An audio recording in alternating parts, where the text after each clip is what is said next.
शं वरुणः शन्नो भवत्वर्यमा शन्न इन्द्रो बृहस्पतिः शन्नो विष्णुरुक्रमः ॐ शान्ति शान्ति शान्तिः।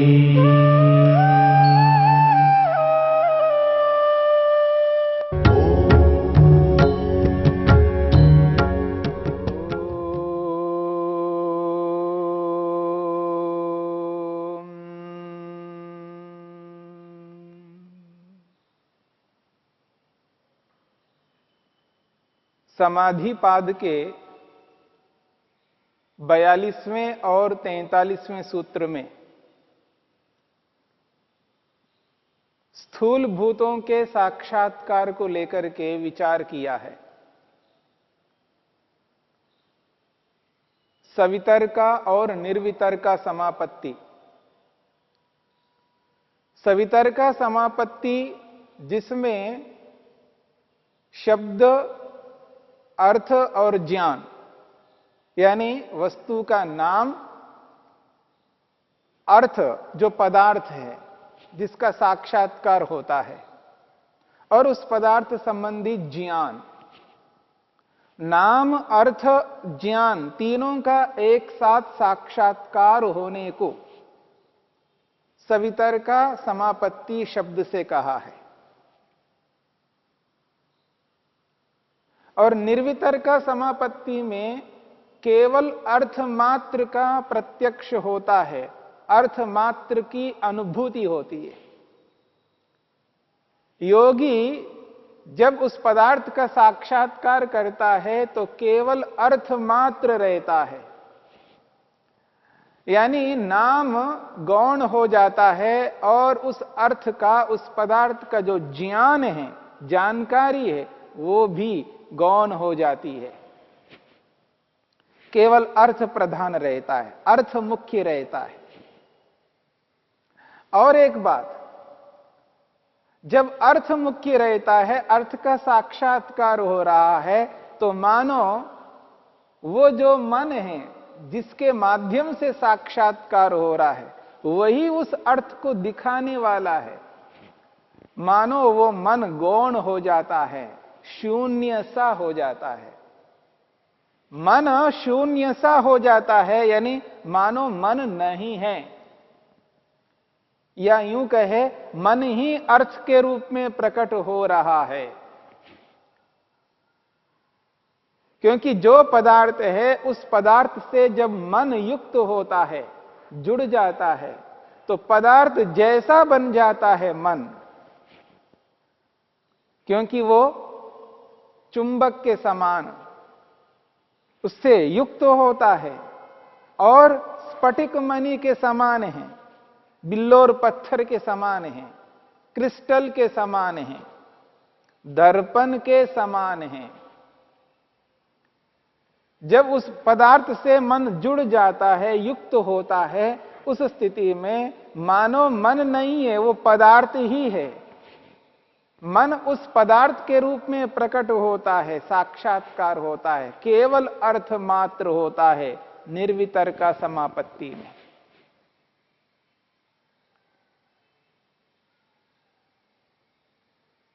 तो यहां पर बात कही जा रही है सवितर्का निर्वितर्का, इन दोनों समापत्तियों में 5 स्थूल भूतों का साक्षात्कार होता है। पृथ्वी, जल, अग्नि, वायु और आकाश। अब आने वाले सूत्र में 44वें सूत्र में यह बात कही जा रही है। महर्षि पतंजलि कहते हैं एतया एव सविचारा निर्विचारा च सूक्ष्म विषया व्याख्याता। ये 44वां सूत्र है। महर्षि पतंजलि कहते हैं एतया एव सविचारा निर्विचारा च सूक्ष्म विषया व्याख्याता। महर्षि पतंजलि कहना चाहते हैं एतया एव, इसी के समान। इस किसी के समान? पिछले सूत्र में 43वें सूत्र में निर्वितर्का समापत्ति को लेकर के बात कही है। स्मृति परिशुद्धौ स्वरूप शून्य इव अर्थमात्रा निर्भासा निर्वितर्का। इस निर्वितर्का समापत्ति को यहां पर उद्धृत करते हुए महर्षि पतंजलि कहते हैं एतया एव, उसी निर्वितर्का समापत्ति के समान, उस जैसा ही सविचारा निर्विचारा च सूक्ष्म विषया व्याख्याता। महर्षि पतंजलि कहना चाहते हैं उसी निर्वितर्का समापत्ति के समान, वहां स्थूल भूत थे, यहां पर सूत्र में कहा जा रहा है सूक्ष्म विषया। सूक्ष्म विषय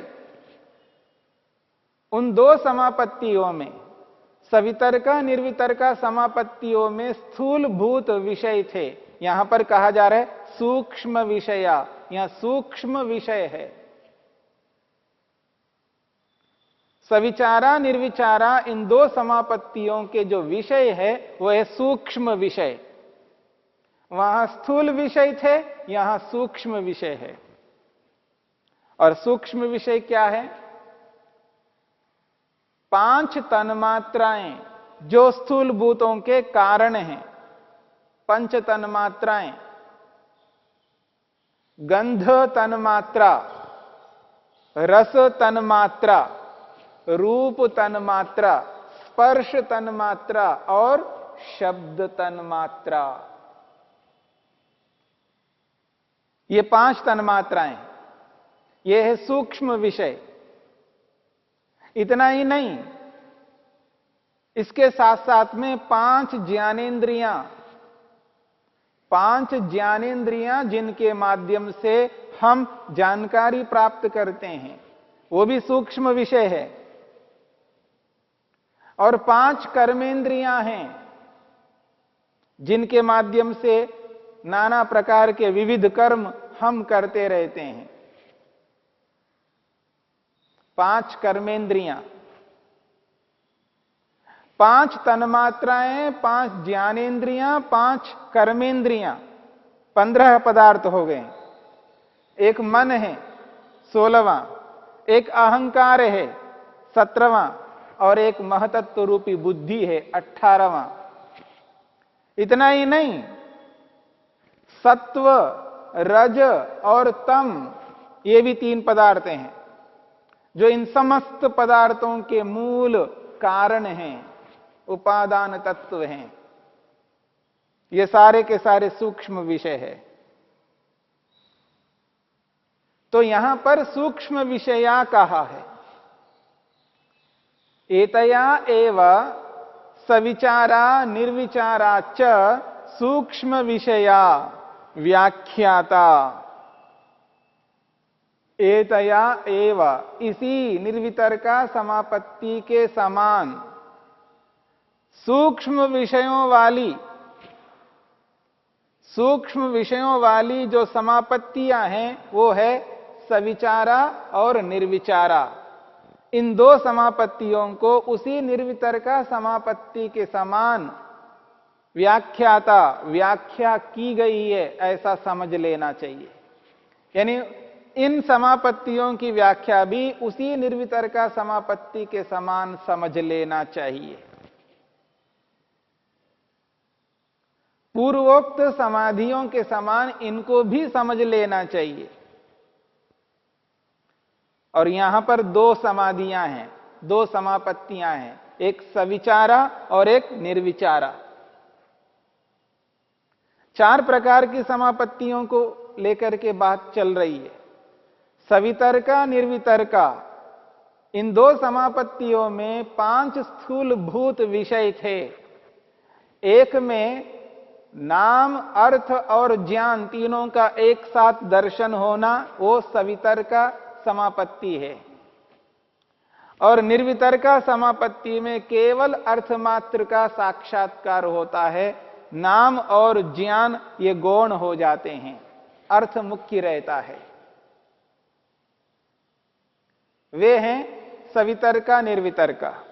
अब प्रस्तुत 44वें सूत्र में सविचारा निर्विचारा इन दो समापत्तियों की चर्चा की जा रही है। और इस सविचारा निर्विचारा इन दो समापत्तियों में जो विषय हैं वो सूक्ष्म विषय है। तन्मात्राओं से लेकर के सत्व रज तम तक ये सबके सब सूक्ष्म विषय है। 5 तन्मात्राएं, 5 ज्ञानेन्द्रियां, 5 कर्मेंद्रियां, 15, 16वां मन, 17वां अहंकार, 18वां महतत्व रूपी बुद्धि, ये 18 तत्व। और इन समस्त 18 तत्वों के मूल कारण सत्व, रज और तम, ये 3 पदार्थ, ये सबके सब सूक्ष्म विषय है। और ये सबके सब सविचारा और निर्विचारा समापत्तियों के विषय बन रहे हैं। मेरी बात को समझने का प्रयत्न करना। सविचारा निर्विचारा इन दो समापत्तियों में ये सारे के सारे तत्व विषय बन रहे हैं। सविचारा समापत्ति के ये सारे के सारे तत्व विषय हैं और निर्विचारा समापत्ति के भी ये सारे के सारे विषय हैं।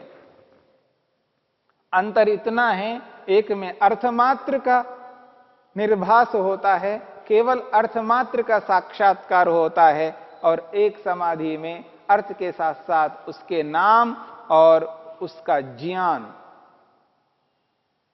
इतना ही नहीं, इसके साथ में एक और भी बात है जो महर्षि वेदव्यास ने भाष्य में स्पष्ट किया है। वो कहते हैं तत्र तत्र भूत सूक्ष्मेषु, तत्र भूत सूक्ष्मेषु, सूक्ष्म भूतों में क्या वो कह रहे हैं, देश काल निमित्त अनुभव अवच्छिन्नेषु या समापत्ति सविचारा इति उच्यते। वो कहते हैं तत्र भूत सूक्ष्मेषु, सूक्ष्म भूतों में जो समाधि लग रही है, और वह समाधि किस रूप में है, देश काल निमित्त अनुभव अवच्छिन्नेषु या समापत्ति सा सविचारा इति उच्यते। उसको सविचारा समापत्ति कहते हैं। जब भूत सूक्ष्म साक्षात होते हैं, भूत सूक्ष्म का मतलब तन्मात्राएं, जो कि स्थूल भूतों के कारण हैं। 5 तन्मात्राएं सविचारा नामक समापत्ति के विषय गंध तन्मात्रा, रस तन्मात्रा, रूप तन्मात्रा, स्पर्श तन्मात्रा और शब्द तन्मात्रा। ये 5 तन्मात्राएं सविचारा समापत्ति के विषय हैं। जब ये विषय बनते हैं, जब इनका साक्षात्कार होता है, इसके साथ में देश काल निमित्त अनुभव, महर्षि वेदव्यास कहते हैं देश का अर्थ है स्थान, काल का अर्थ है समय, और निमित्त का अर्थ है समाधि जिस साधन से लग रही है, वो साधन को यहां पर निमित्त शब्द से कहा है। तो देश काल निमित्त, स्थान समय और साधन, इन तीनों का अनुभव, अनुभूति वहां समाधि में रहती है। इन तीनों अनुभूतियों से युक्त वो समाधि रहती है। ऐसी समाधि को सविचारा समाधि कहते हैं। इस बात को थोड़ा समझने का प्रयत्न करते हैं। जब योगी समाधिस्थ होता है, आसनस्थ होकर के अपने शरीर को ईश्वर के अनुरूप स्थिर कर लेता है, प्राणायाम के माध्यम से मन को अपने नियंत्रण में कर लेता है, मन को नियंत्रण में कर लेने से दसों इंद्रियां बाहर के विषयों की ओर न जाकर के मन के अनुरूप अनुकूल बन जाती हैं, यानी प्रत्याहार को सिद्ध कर लेता है। अपने मन को शरीर के ही एक स्थान पर टिका देता है, धारणा बना लेता है, और जहां धारणा बनाता है वहीं पर उस वस्तु का ध्यान प्रारंभ करता है। तो भूत सूक्ष्मों में पहला भूत सूक्ष्म है गंध तन्मात्रा। गंध तन्मात्रा को विषय बना करके गंध तन्मात्रा का ध्यान करता है धारणा स्थल पर। जब उस गंध तन्मात्रा का ध्यान प्रारंभ होता है, शब्द प्रमाण के माध्यम से, अनुमान प्रमाण के माध्यम से गंध तन्मात्रा के बारे में जो भी जानकारी प्राप्त की है,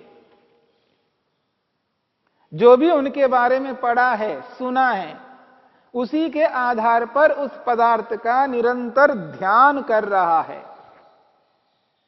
और वो जो ध्यान है, वो ध्यान ही जब समाधि के रूप में परिवर्तित हो जाता है, वह ध्यान ही समाधि के रूप में परिवर्तित हो जाता है, तब उस सूक्ष्म भूत का यानी गंध तन्मात्रा का साक्षात्कार होता है। जब उसका साक्षात्कार करता है, उस पदार्थ का अनुभव करता है, प्रत्यक्ष करता है गंध तन्मात्रा को, तो उसका नाम भी अनुभव करता है। अर्थ का तो अनुभव कर ही रहा है, प्रत्यक्ष कर रहा है। उस गंध तन्मात्रा संबंधी जो जानकारी है उसको भी अनुभव कर रहा है। और देश, स्थान, जिस समय समाधि लग रही है, समाधिस्थ है, किस स्थान पर मैं समाधि लगा रहा हूं, उस स्थान का भी अनुभव होता है। और वो जो समय है, जिस काल में, जिस समय में समाधि लगा रहा है, उस समय का भी बोध रहता है। और जिस मन के माध्यम से, जिस निमित्त से, जिस साधन रूपी मन से साक्षात्कार कर रहा है, उस मन का भी अनुभव रहता है। मन से साक्षात्कार कर रहा हूं, इसका बोध रहता है। मेरी बात को समझने का प्रयत्न करना। यहां पर शब्द, अर्थ, ज्ञान, इन तीनों के साथ साथ देश, काल और निमित्त, ये भी तीनों साथ जुड़े हुए हैं। उस स्थिति में जो समापत्ति लग रही है, वो समापत्ति को सविचारा समापत्ति कहते हैं, जिसमें पदार्थ का साक्षात्कार हो रहा है, नाम भी, ज्ञान भी, ये भी जुड़े हुए हैं, और उसके साथ में स्थान, समय और साधन, उनकी भी अनुभूति हो रही है। ऐसी समापत्ति को सविचारा समापत्ति कहते हैं। और यह सविचारा समापत्ति सूक्ष्म पदार्थ का विषय बन रहा है। यहां पर सूक्ष्म पदार्थ इसको समाधि में लेकर के चला है।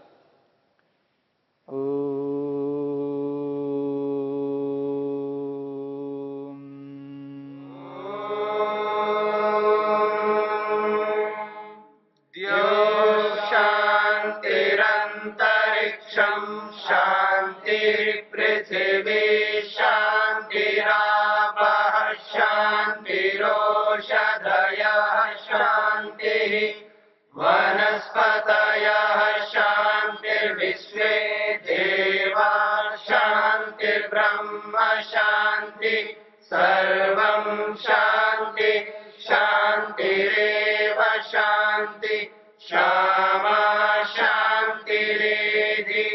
ओम शांति शांति शांति